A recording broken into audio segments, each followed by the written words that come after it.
Good morning, everybody. This is Kim Danke coming to you live on this Friday morning. Friday, TGIF. I love Fridays, and I hope you enjoy your Friday today. Today is Friday, March 25th, 2022, and we are on day 84 of the 2022 edition of the Game of Life, and I hope that you are going to plan on playing along with me. Maybe you're a person who's never liked games. You've never liked games, and so you really haven't played along or decided to participate in games. I'd like to encourage you in this one. If you don't want to think of it as a game, just think of it as life. We all have to do that, and let's play the game or do life in a way that is glorifying God. And all the things that we learn and we do can be towards His glory. My friend Heidi sent me a picture yesterday of the notes that she was taking in her car. She was taking notes in her car while listening to the Shibby show, and she had already started writing down so many things that she could do for His glory. And then at the end of yesterday's broadcast, I said, hashtag for all these things. And she said, oh, it was so cool because I'd already done that. She asked herself the questions and she honestly answered them back to herself. And I hope that many of you are out there doing that. But take what we have and try to apply it into our lives. It's a continual process and things don't change overnight. I was having a brainstorming meeting with the magazine executive editor the other day, and I said, oh, I've got lots of ideas, but they cannot be done all in one night. You put them all down so you don't forget them, and then you just work on one, and then you work on the next one, and then you get the team together and y'all work on the next one. So it's a process. So is living life, playing the game of life. It's living life. All right, so today's 365 names, titles, and attributes for the Father, Son, and Holy Spirit is first and last. First and last. Alpha and Omega. First and last is what it says on my list. I just added the Alpha and Omega. Now, first and last, one of the things that I try to do is when I wake up first thing in the morning, I say, good morning. Good morning, Lord. That's who I want to say to good morning first in the mornings. And when I go to bed at night, the last thing I want to do is good night, Lord. And it's just kind of fun to do that. So think of Him first, not last. See, that's another thing. Even though He is the first and the last, the beginning and the end, He has the first say and the last say, the first word and the last word. Sometimes we don't always go there first. So if we can think of going there first rather than last, then we'll be in a much better position. Have you ever said or heard anybody say, well, all we can do now is pray? You know, if you ever say that, I want you to stop it. Because it's not the last thing that we should be doing. It's the first thing that we should be doing. And in order to stop things, we got to go, oops, I'm not going to do that anymore. I'm going to say this and go from there. All right, when you hop on here this morning with me, please say good morning, where you're watching from, and what type of Shibboleth day you're going to have today. I'm going to have another intermittent fasting perfect day. Today, I have been doing that bio coffee thing that I was going to do. I've been doing that every day this week. I've had bio coffee and cocoa ringa every single day. Yesterday, I changed it up. I was wanting to do bio coffee and cocoa ringa each morning to kind of just nurse it until lunchtime type thing.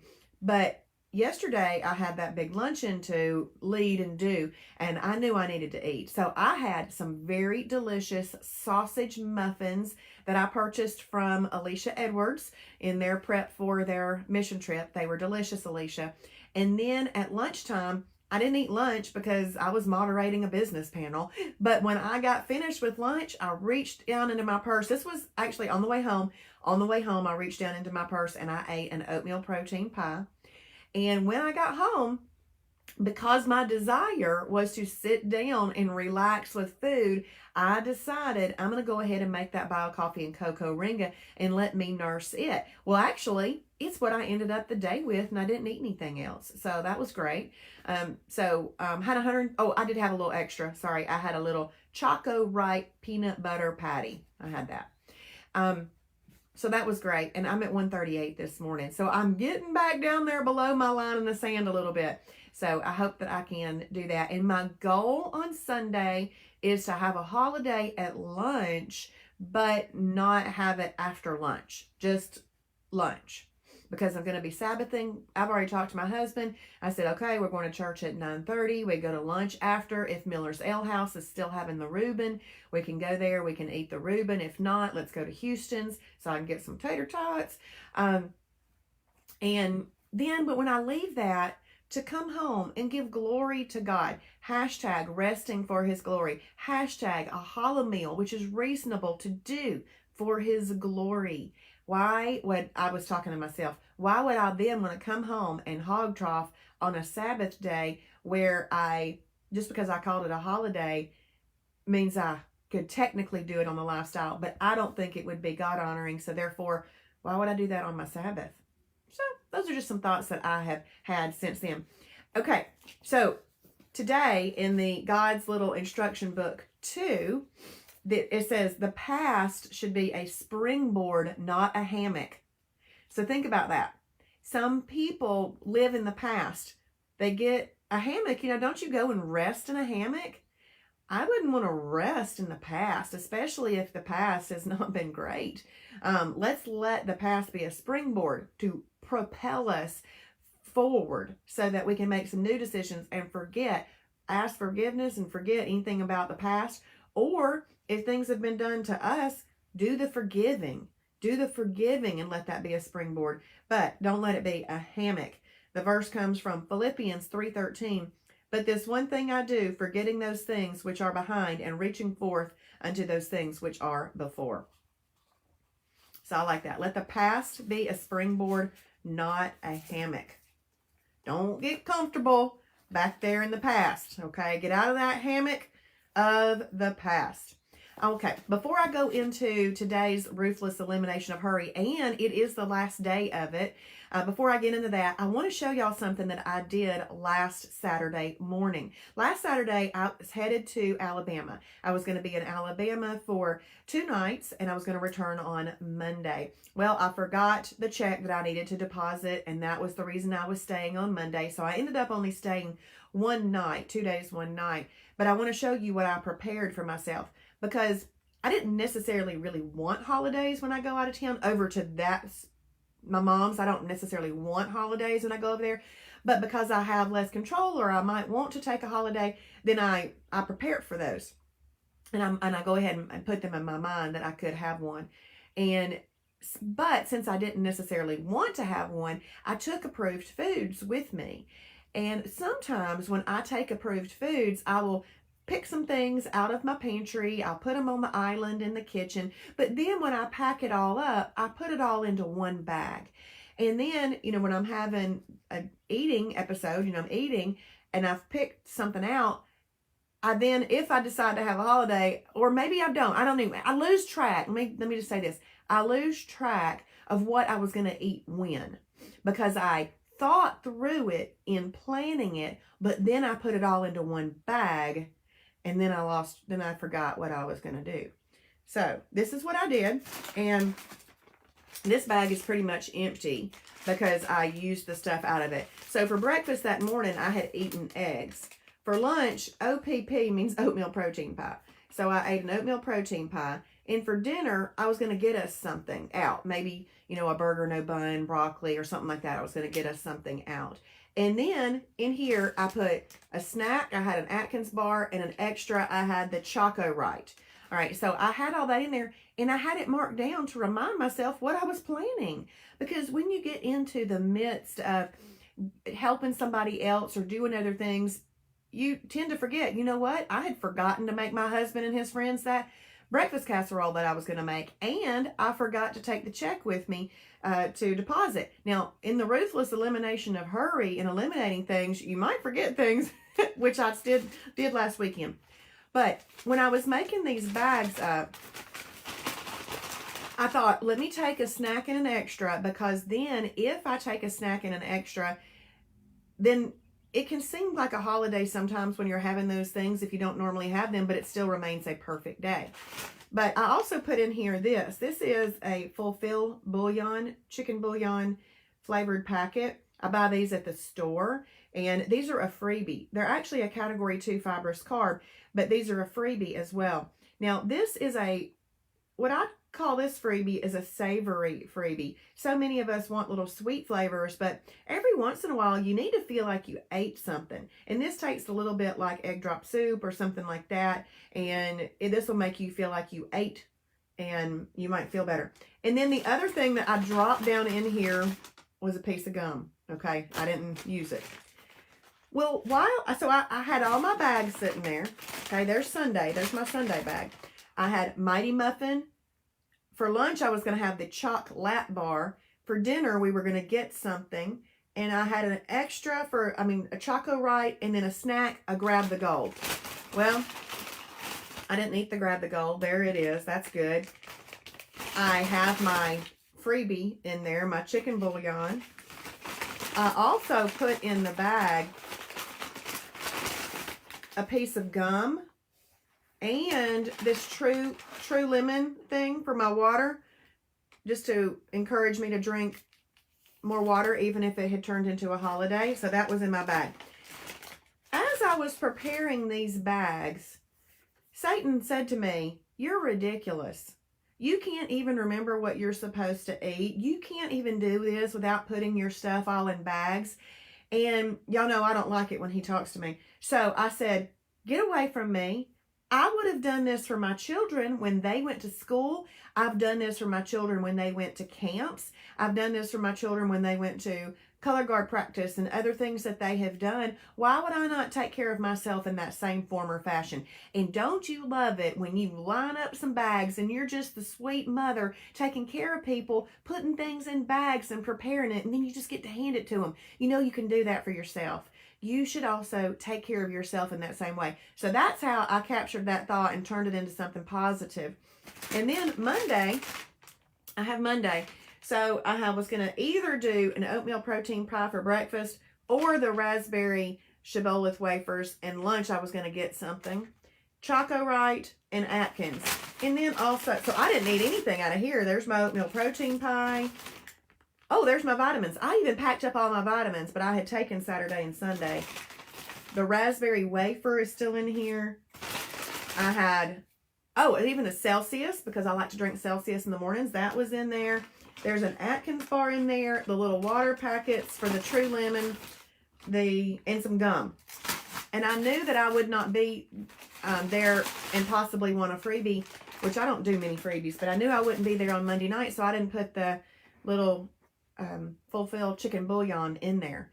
So I just wanted to say, it's when Chris Kemper goes on her weekends in her travel trailer, when she goes and does that, you know, this might be something that could benefit her. When you go on trips, it's something that can benefit you. You know, even when I go to the beach in May, then I may even do that. I've always kind of packed up stuff and said, I'll be gone this many days, take this, that, and the other.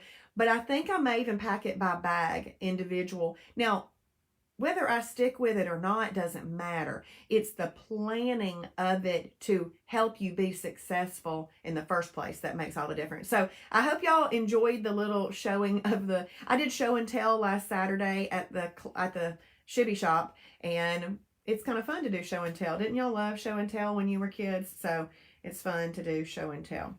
All right, so let's finish up the Ruthless elimination of Hurry, and then I will see who's on here today. Okay, session 5 is called Slowing. And he did point out that there's a lot of things that we need to slow down from that the people in Jesus's day didn't have to slow down from. So even though the Bible doesn't always specifically mention certain things, it is a living, active word, good for all times. And so, you know, the word idols actually can be a lot of things, and it's kind of an encompassing word of anything that we're putting before the Lord, you know. So anyway, slowing. The main idea is physically slowing down. And y'all, I have actually physically slowed down. Yesterday, when I went to that luncheon, used to, I would want to work before the luncheon. I would want to do the luncheon, and I'd work after the luncheon. Do you know what I decided? Getting the luncheon done was enough. I did come home and do some work, but I didn't pressure myself to do it. I just did it because I wanted to. So that was a good feeling. So it's a great feeling to not feel pressure to do something, but do it because you want to. So for the luncheon, people can start showing up around 10:30 to start setting up these expo tables that we do in our networking power hour beforehand. What I did, I showed up an hour before that, and I methodically and slowly walked all the signs to where they were going, left my phone laying on the table, didn't even take it with me. When I was going to put out the street signs by the road, I prayed. I said, thank you, Lord, that I do not have to have this extra appendage of a phone, and walked along. And before I left yesterday, and I also didn't peel out of there. I had a good friend, Justin, help me put all the stuff away. But I slowly did that. I had 7,000 steps from that yesterday, just kind of slowly and methodically. But when you're slowly and methodically going to do something and you physically want to slow down, you do need to add extra time. So that's why I added that extra time. Normally I was going at 10. I went at 9:30, added in the extra time. So in order to not get anxious, this is really funny. In order to not get anxious in your slowing of things down, you have to add additional time so that you're not running late, and then you feel like, I do need to be hurried. Don't be hurried by adding extra time. So physically slowing down trains our souls to resist hurry and increases our capacity to be present with God and others. This is something that has been really amazing. I have decided not to multitask while talking to my daughter on FaceTime. Used to, I'd maybe do a few other things, but when she calls me on FaceTime, I just remove myself from whatever I'm doing, and I also don't go check out something else while I'm on the FaceTime with her. So I'm not multitasking that. So that is being present with others. You can also, it helps you be present with God. Okay, a head change. To know that our bodies are essential to who we are, and physical discipline can help us connect more deeply to Jesus. So he was talking about the fact that people sometimes think that our body is just something that holds a soul. And he was just saying it's really the whole thing. We're all parts of one body. So you need to physically discipline yourself. And when we say physically discipline yourself, we might think, do physical activity. But we all know physical discipline can also come in the form of eating. But now we're also learning that physical discipline can also come in the form of slowing down or resting. All of the things that we've learned about this week in the Ruthless Elimination of Hurry.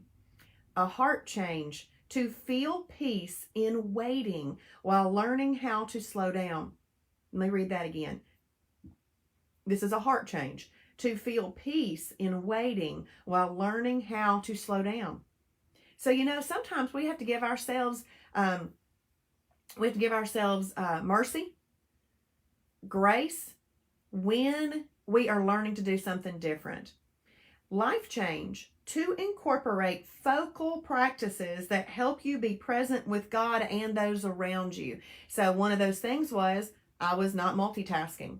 I was focusing on the task at hand, which is giving your full attention to somebody else who they would very much appreciate it. Don't you dislike it when you go in to tell somebody something and they're on their iPad? Usually it's happening because they're playing Clash of Clans, okay?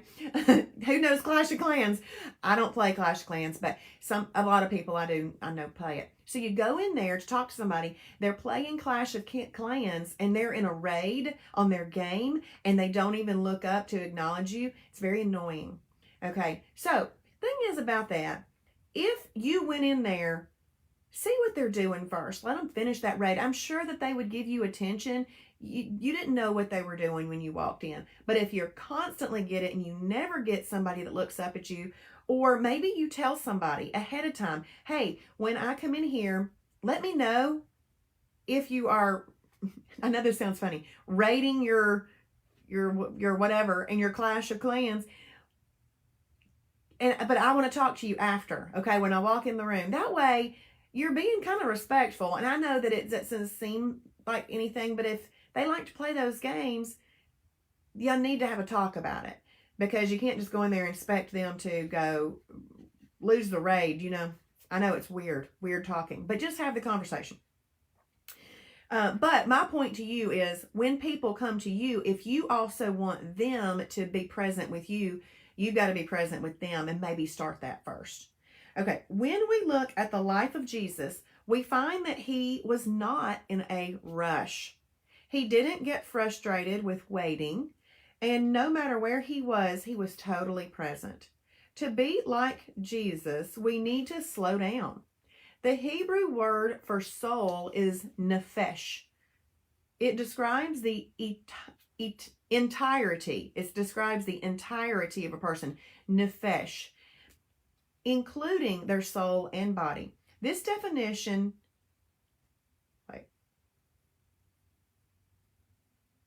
I must have skipped writing a word because this sentence doesn't make sense. This definition from our cultural idea that our souls, our true essence, have no real connection to our bodies. I must have missed a word. But they're saying that it does. That nephesh is the entirety of the body, not soul and body separately. Okay, so let's minister to the whole body, which includes the soul, and that slowing down can be of help. You are not a soul with a body. In many ways, you are a body. For this reason, it is essential that we offer our physical activity to God. If we want to resist hurry, we will have to physically slow down. Many of us have an unhealthy relationship with our phones. One action to help this is to parent our phones. Okay, so he's given a suggestion. Parent your phones. Put them to bed. So when you had little kids, you wanted to put the kids to bed and then have a little bit of time before you went to bed. You set up some margin there. And then you wanted to wake up before the kids woke up, so you have a little bit of time there. Now, it doesn't always work out perfectly in that way, but that's a good way to have that margin. So what he's saying is to parent your phone, meaning put it down, let it be sitting there without you looking at it. Learning to be present in the moment and to focus on something and counter our digital distractions and multitasking can help us increase our soul's capacity to be present in God with prayer. See, think about that. When I have decided I am not taking that phone with me on walks, I went walking around my neighborhoods the other day and I did not take the phone. Do you know how unusual it felt? It did.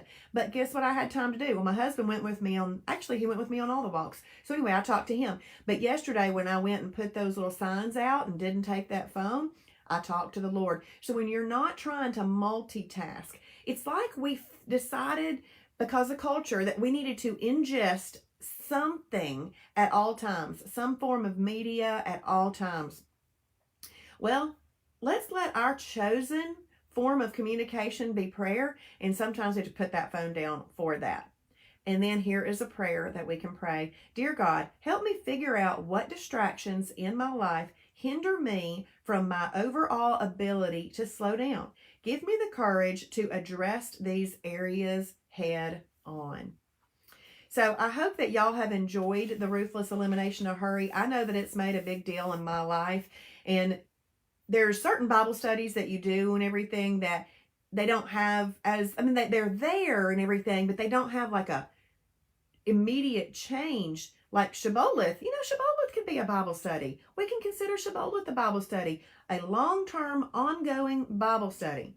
Because really it's there so that we know how to take care of our bodies and glorify God. But Shibboleth changed my life at 49. This has changed my life at 52. I even put a life change on Facebook so I could remember when this happened. Because I think this is so crucial and so important. And when I get to 65, 70, 81, like my good friend Patricia Hurt, I want to be able to say, oh yeah, I slowed down at 52 and I started doing this. And I want to be able to tell that new timeline of unhurriedness. And some things, I made a little list, just a little short list of things. And the list name is Important Things to Do Unhurriedly. 1, spend time with Jesus. 2, spend time with family. Hey, hang on one second, okay? I'm wrapping up the Shibby show. Hang on. And spend time with work, because work's still important. We just need to figure out the best way to do it that doesn't feel like you're having to hurry. preparing proper food for my family, exercising for health and wellness, minister to Shibboleth members. Those were my 6, okay, that I've started off with. And y'all, I am going to hop off since it's 8 o'clock. I'm going to go back and read these here. And Julia isn't feeling well, so I'm going to take this phone call with her.